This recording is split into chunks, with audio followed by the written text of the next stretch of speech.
In 2019, I set up an organization I named Save Our Hospitals. This gave me a wide open window of opportunity to see the healthcare system up close and very personal. I became an accidental investigative journalist, something that I had not set out to become. I learned that all Zimbabwe's 6 central hospitals only needed $50 million US dollars to run efficiently without shortages. Yet, doctors and nurses had no gloves, and up to now, they still don't have the gloves.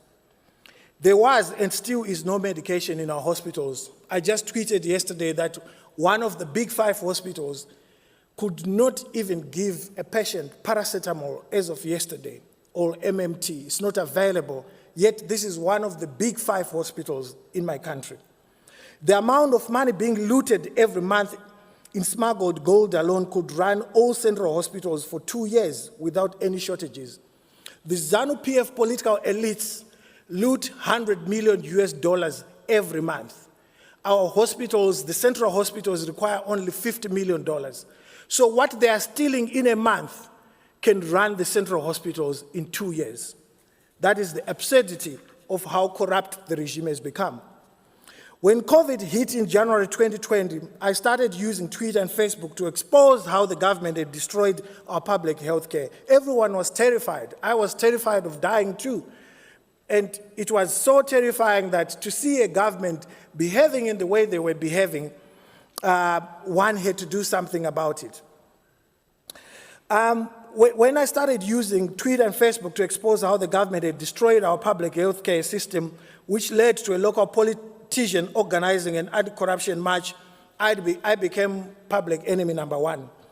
On the 20th of July, 2020, 7 officers armed with AK-47s came to my home, broke the French door leading to my dining room, and dragged me out of the house, walking barefoot on top of broken glass. I was denied bail twice, and I spent 45 days in prison. They looked for a convenient charge and said that I had incited public violence. Most dictatorships use that charge when you have done nothing. After I left prison in September, I learned that the president's niece was caught trying to smuggle 6 kilograms of gold at the international airport, trying to smuggle it to Dubai.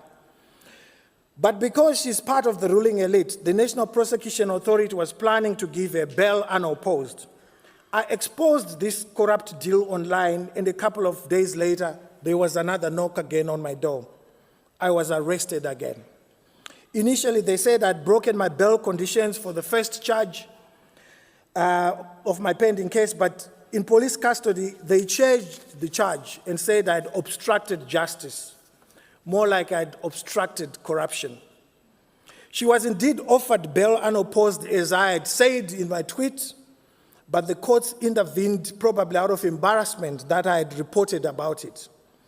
I spent another 23 days in prison for this without trial, and the charge is still pending 17 months later because the state has failed to bring the case to trial. Their excuse every day is that we are waiting for Twitter to respond. What they didn't know is we had already conducted Twitter, and we exposed in the courts that if you conduct Twitter as a government, that message you send to them is logged on their website, but it's not there. But because the judicial officers themselves have become part of that capture, they don't care about the evidence. They listen to instructions that are coming from politicians from the top. But I refuse to be silenced. In Zimbabwe, arrest is a tool of persecution used to silence journalists, critics, and the opposition. We must hold the corrupt to account for their actions. Perhaps with my little efforts, I will leave Zimbabwe a better place than what it was when I came into it. As a society, as Africans, we were brought up to believe that when we came into this world, we found it the way it was. When we leave, we must leave it a better place. Thank you very much.